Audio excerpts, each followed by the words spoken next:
अस्सलामुअलैकुम। Hello friends, welcome to my जहाराज kitchen. मैं हूं जहारा। उम्मीद करती हूं आप सब खैरियत से ज़रूर होंगे। आप सभी को ईद की बहुत बहुत मुबारकबाद। आज मैं आप सभी के साथ ईद के लिए बहुत ही झटपट बन जाने वाली ठंडी ठंडी मिठाई की रेसिपी लेकर आई हूं। आज हम बनाने वाले हैं ब्रेड पुडिंग, जिसे बनाना बहुत ही आसान है। सिर्फ दूध और ब्रेड से बनकर तैयार होने वाला रेसिपी है। इसे बनाना भी बहुत ही आसान है, तो इस रेसिपी को ज़रूर ट्राई कीजिए। आप इसे ईद पर बनाकर तैयार कर सकते हैं या फिर किसी भी खुशी के मौके पर आप चाहें तो इस तरह से डेजर्ट बनाकर तैयार कर सकते हैं। तो चलिए इसे बनाना स्टार्ट करते हैं। सबसे पहले मैंने यहाँ पर व्हाइट ब्रेड ले लिया है। सबसे पहले हमें क्या करना है, इसका साइड का जो एजेस है हम उसे कट कर लेंगे। मैं यहाँ पर ब्रेड से इसे बनाने वाली हूँ। आप चाहें तो कोई भी केक का इस्तेमाल करके भी इसे बनाकर तैयार कर सकते हैं। बहुत ही मज़ेदार का बनकर तैयार होता है। सबसे पहले हम इस तरह से कट कर लेंगे। तो यहाँ पर देखिए मैंने साइड का जो एजेस है उसे कट कर लिया है। इसी तरह से सब ब्रेड को मैं पहले तैयार कर लूँगी। और साइड का एजेस जो हम कट कर रहे हैं उससे आप चाहें तो ग्राइंडर जार पर चलाकर इसका ब्रेड क्रम्स बनाकर तैयार कर सकते हैं।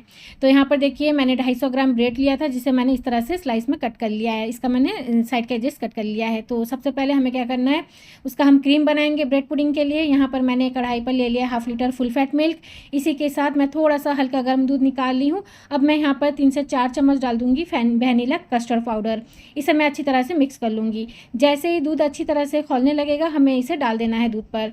तो यहाँ पर देखिए अच्छी तरह से दूध खौलने लगा है और मैंने यहाँ पर पहले से उबाला हुआ दूध का इस्तेमाल किया है। अब मैं यहाँ पर डाल देती हूँ 2 चम्मच पीसी हुई चीनी। आप चाहें तो चीनी का इस्तेमाल कर सकते हैं। मैं यहाँ पर पाउडर शुगर का इस्तेमाल कर रही हूँ। इसे मैं एक बार इस तरह से मिला लूँगी दूध में। अब मैं यहाँ पर हमने जो कस्टर्ड पाउडर को दूध में मिलाकर रखा हुआ था उसे मैं यहाँ पर डाल दूँगी। थोड़ा थोड़ा इस तरह से हम डालेंगे और एक हाथ से हमें इस तरह से स्टर करते रहना है ताकि इसके अंदर लम्स ना आए। अब हमें क्या करना है, इसे अच्छी तरह से मिक्स कर लेना है। इसी दरमियान मैं यहाँ पर एक चुटकी डाल दूँगी केसर यानी सैफ़रॉन। इसी के साथ मैं यहाँ पर डाल देती हूँ ड्राई फ्रूट्स। यहाँ पर पिस्ता, बादाम, काजू को मैंने बिल्कुल इस तरह से फाइनली चॉप कर लिया। इसे मैं डाल देती हूँ।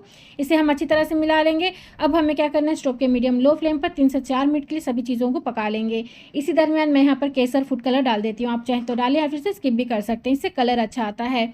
तो यहाँ पर देखिए दूध को मैंने अच्छी तरह से पका लिया है 3 से 4 मिनट के लिए मीडियम लो फ्लेम पर। और यहाँ पर इसका टेक्सचर देख सकते हैं, बिल्कुल इतना थिक आपको रखना है। इससे ज़्यादा आपको गाढ़ा नहीं करना है क्योंकि ये ठंडा होने के बाद और भी थिक हो जाएगा। अगर हम इसे ज़्यादा गाढ़ा कर देंगे तो ब्रेड जो है ना इसे ऑब्जर्व नहीं कर पाएगा। तो इसे अब हमें क्या करना है, एक बोल पर ट्रांसफ़र कर लेना है और रूम टेम्परेचर पर हम इसे छोड़ देंगे पूरी तरह से ठंडा होने के लिए। इसे हमें फ्रीज़ में बिल्कुल भी नहीं रखना है। जब तक ये पूरी तरह से रूम टेम्परेचर पर ठंडा ना हो जाए हमें इसी तरह से छोड़ देना है। उसके बाद मैंने यहाँ पर ले लिया और एक मिक्सिंग बोल, जिस पर हमें डाल देना है 1 कप फ्रेश क्रीम। इसी के साथ मैं यहाँ पर 1/2 कप डाल दूँगी मिल्क मेड। दोनों को अच्छी तरह से हमें मिक्स कर लेना है। फ्रेश क्रीम और मिल्क मेड को भी हम क्या करेंगे, फ्रीज से बाहर निकाल देंगे थोड़ी देर के लिए। उसके बाद दोनों को इस तरह से हमें मिक्स कर लेना है। तो यहाँ पर जो है ना क्रीम और मिल्क मेड को मैं अच्छी तरह से मिक्स कर लूँगी इस तरह से। बहुत ही जल्द बनने वाली ब्रेड पुडिंग की रेसिपी है और बहुत ही क्रीमी टेक्सचर वाला बनता है। इस रेसिपी को ज़रूर ट्राई कीजिएगा। तो चलिए अब हमें क्या करना है, ब्रेड पुडिंग को सेट कर लेना है। तो यहाँ पर देखिए मैंने एक ले लिया है बोल। अब मैं यहाँ पर ब्रेड हमने जो स्लाइस में काटा हुआ था इस तरह से मैं रख लूँगी ट्रे पर। उसके बाद हमें क्या करना है, हमारा जो कस्टर्ड मिल्क हमने जो पका कर रखा हुआ है अब मैं यहाँ पर इस तरह से फैलाकर चारों तरफ डाल दूँगी। आप देख सकते हैं कितना गाढ़ा हो चुका है। इतना ही आपको इसका जो थिकनेस रखना है। इससे ज़्यादा अगर आप सुखा देंगे कस्टर्ड को तो इस तरह से ब्रेड ऑब्जर्व नहीं करेगा। यहाँ पर मैंने फिर से डाल दिया है क्रीम और मिल्क मेड का हमने जो तैयार करके रखा हुआ था। उसके बाद मैंने ड्राई फ्रूट्स को चारों तरफ फैलाकर डाल दिया है। थोड़ा सा केसर भी मैंने डाल दिया है। उसी तरह से और एक ब्रेड का मैं इस तरह से स्लाइस लगा लूँगी और फिर से हमें उसी तरह से कस्टर्ड डालना है और साथ ही क्रीम मिल्क मेड का हमने जो तैयार किया था और ड्राई फ्रूट्स और साथ ही सैफ़रॉन। इसी तरह से हम एक तय लगा लेंगे। एक इस तरह से हमें लेयर बना देना है। सबसे आखिर में सभी कस्टर्ड को मैं यहाँ पर डाल दूँगी, क्रीम मिल्क मेड भी डाल दूँगी और साथ ही हमें यहाँ पर ड्राई फ्रूट्स और केसर भी डाल देना है। अब मैं इसे क्या करूँगी, 2 घंटे के लिए फ्रीज़ में रख लूँगी ताकि ये पूरी तरह से चिल्ड हो जाए, ठंडा हो जाए। और हमने जो क्रीम डाला हुआ है, कस्टर्ड डाला हुआ है, वो अच्छी तरह से ब्रेड ऑब्जर्व कर ले, तभी वो खाने में बहुत ही मज़ेदार का लगेगा।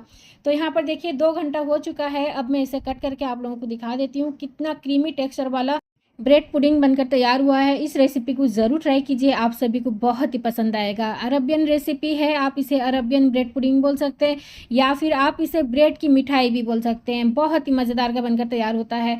मैंने यहाँ पर फिर से डाल दिया है क्रीम। हमने जो क्रीम और मिल्क मेड को बनाकर रखा हुआ था, थोड़ा सा कस्टर्ड का मिक्सचर भी बचा हुआ था, मैंने दोनों को अच्छी तरह से मिला लिया है। अब मैं यहाँ पर इस तरह से ब्रेड के ऊपर इसे डाल देती हूँ। बहुत ही मज़ेदार का बनकर तैयार हुआ है। आप यहाँ पर देख सकते हैं ब्रेड कितना सॉफ्ट है। मेरी रेसिपी को फॉलो करके देखिए, आपका ब्रेड पुडिंग बहुत ही मज़ेदार का बनकर तैयार होगा। बहुत ही लाजवाब डेज़र्ट है। आप इस रेसिपी को ज़रूर ट्राई कीजिए। गर्मी का सीज़न है, ठंडा-ठंडा क्रीमी टेक्सचर वाला अगर मिठाई कुछ खाने को मिल जाए तो क्या बात है। इस तरह से ज़रूर ट्राई कीजिए। ईद पर बनाइए, ईद के बाद भी बनाइए, किसी भी खुशी के मौके पर भी आप बनाकर इसे खा सकते हैं या फिर ऐसे भी आप इसे बनाकर खा सकते हैं। तो फ्रेंड्स, अगर आज की ब्रेड पुडिंग की रेसिपी आप लोगों को पसंद आई है, आप लोगों के लिए हेल्पफुल लगी है, तो प्लीज़ इस वीडियो को लाइक, शेयर और मेरे चैनल को सब्सक्राइब ज़रूर करते हुए जाइएगा। तो चलिए मिलते हैं एक नई रेसिपी के साथ। अपना ख़्याल रखें और मुझे दुआओं में याद ज़रूर रखें। अल्लाह हाफ़िज़।